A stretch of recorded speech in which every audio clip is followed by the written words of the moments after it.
கிறிஸ்துவுக்குள் பிரியமானவர்களே, இவ்வாறு செய்தியின் வழியாக உங்களை சந்திப்பதிலே நான் மகிழ்ச்சி அடைகிறேன்.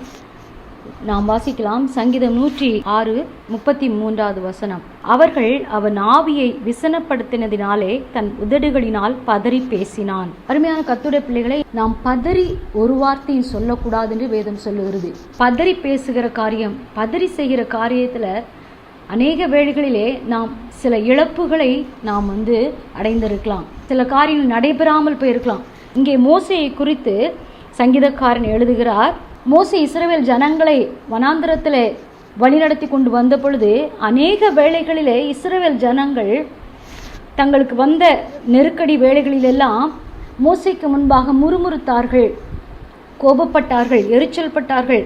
பல விதங்களிலே மோசேக்கு ஒரு தொல்லையாக நடந்து கொண்டு வந்தார்கள். அப்பொழுதெல்லாம் மோசே நீடிய சாந்தமுள்ளவனாக இருந்தான்.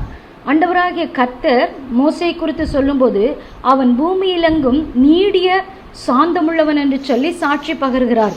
அப்படிப்பட்ட நீடிய சாந்தமுள்ளவனாகி அவனுடைய ஆவியை இஸ்ரவேல் ஜனங்கள் விசனப்படுத்தினார்கள் என்று சொல்லி பார்க்கிறோம்.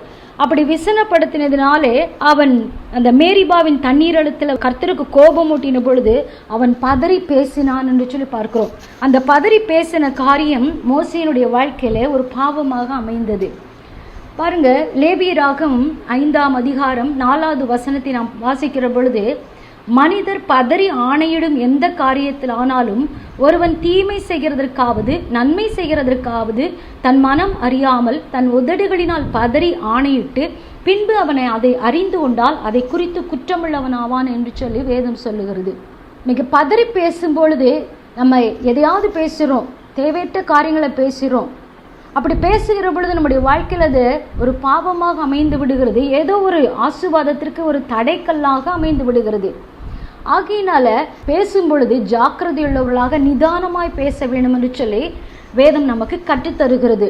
இன்னைக்கு பார்த்தீங்கன்னா நம்ம வாழ்க்கையில கூட அநேக வேளைகளிலே நாம் ரொம்ப அமைதலாக தான் இருக்கிறோம். சமாதானமா அமைதலோடு நம்ம போய் கொண்டிருக்கிற வேளையில சில வேளைகளிலே மனுஷர்கள் என்ன செய்வாங்கன்னா நம்முடைய ஆவியை விசனப்படுத்துகிற அளவுக்கு பேசிக்கொண்டே இருப்பாங்க. எதையாவது குறித்து நம்மை தூண்டி கொண்டே இருப்பாங்க. நம்ம வாயை எப்படியாவது கிளறிவிட வேணும் என்று சொல்லி, நம்ம வாயிலிருந்து எதையாவது பிடுங்கிவிட வேண்டும் என்று சொல்லி அவர்கள் நம்முடைய ஆவியை விசனப்படுத்துகிற வரைக்கும் எதையாவது ஒன்றை குறித்து பேசிக்கொண்டே இருப்பார்கள்.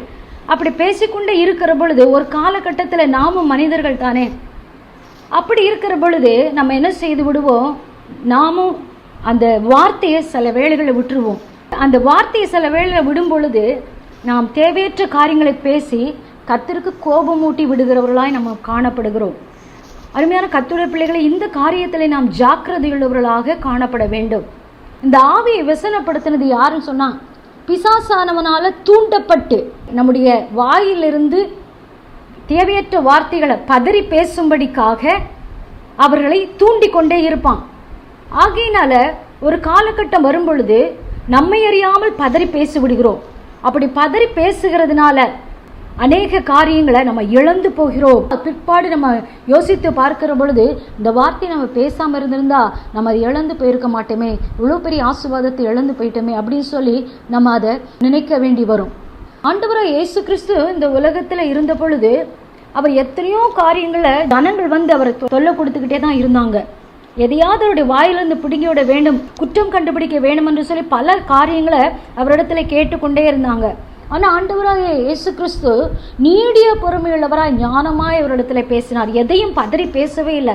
அவர் நிதானமாய் ஞானமாய் அவரிடத்துல பேசினார் என்று சொல்லி பார்க்கிறோம்.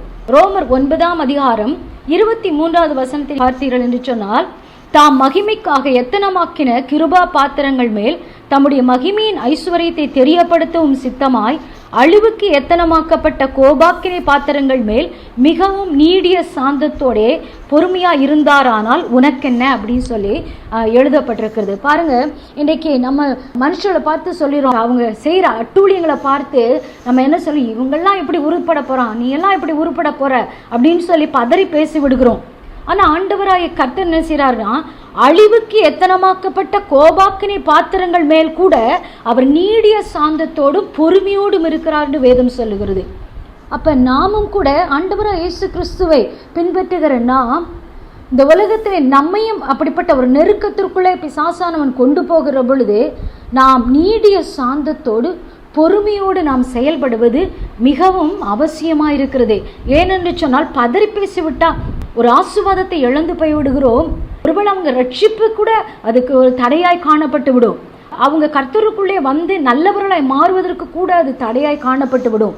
ஆகையினாலே நம்ம ஞானமாக நிதானமாக பேசுகிறவர்களாக நம்ம காணப்பட வேண்டும். சில நெருக்கடி வரும்போது பதறி ஆணையிட்டு விடுகிறோம், ப்ராமிஸ் பண்ணிடுறோம். அப்படி ப்ராமிஸ் பண்ணிட்டு அதுக்கு பிறகாக அது யோசித்து பார்க்கிற பொழுது தன் உதடுகளினால் பதறி ஆணையிட்டு பின்பு அவன் அதை அறிந்து கொண்டால் அதை குறித்து குற்றமுள்ளவன் ஆவான் என்று சொல்லி வேதம் சொல்லுகிறது.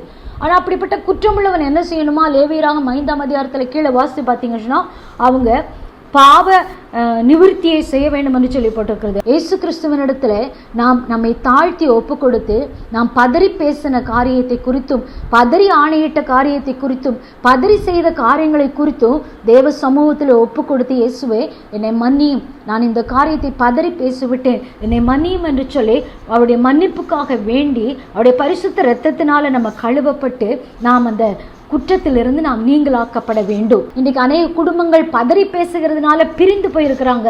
அப்படிப்பட்ட காரியங்கள் உங்க மூலமாய் வந்திருக்குமானால் நீங்க தேவ சமூகத்தில் ஒப்பு கொடுத்து மன்னிப்பு கேட்டு அவருடைய இரத்தத்தினால கழுவப்படுங்கள். கர்த்தர் அந்த காரியத்தை செப்பனிட்டு மறுபடியுமா அந்த ஆசீர்வாதத்தை உங்களை கொடுக்க அவர் வல்லமையுள்ள தேவனாயிருக்கிறார். கண்களை மூடி ஜெபிப்போம். சர்வ வல்லமையுள்ள தேவனே உம்மை துதிக்கிறோம் ஏசப்பா. பதறி பேசாமல் பதறி ஆணையிடாமல் பதறி செய்யாதபடிக்கு உம்மை போல நீடிய சாந்தத்தோடு நீடிய பொறுமையோடு நிதானத்தோடு நாங்கள் பேசுகிறவர்களாக செயல்படுகிறவர்களாக நாங்கள் காணப்பட கர்த்தர் கிருபை பாராட்ட வேண்டும் என்று சொல்லி ஜெபிக்கிறோம். இதை கேட்டுக்கொண்டிருக்கிற பிள்ளைகள் யாரானாலும் சரி, ஆண்டவரே, மனம் பதறி எதையாவது பேசி தங்கள் ஆசீர்வாதங்களை இழந்து போயிருப்பார்கள் என்று சொன்னால் இன்றைக்கு அவருடைய பாவங்களை தயவாய் மன்னித்து உடைய பரிசுத்த இரத்தத்தால் அவர்களை கழுவி சுத்திகரித்து இழந்து போன ஆசீர்வாதங்களை மறுபடியும் பெற்றுக்கொள்ளத்தக்கதாய் கர்த்தர் அனுக்கிரகம் செய்ய வேண்டும் என்று சொல்லி நாங்கள் ஜெபிக்கிறோம். நீர் அப்படி செய்கிறபடினாலே ஸ்தோத்திரிக்கிறோம். துதிகன மகிமை உமக்கு செலுத்துகிறோம். இயேசுவின் நாமத்தில் பிதாவே, ஆமேன். கர்த்தர் தாமே உங்களை ஆசீர்வதிப்பாராக. ஆமேன்.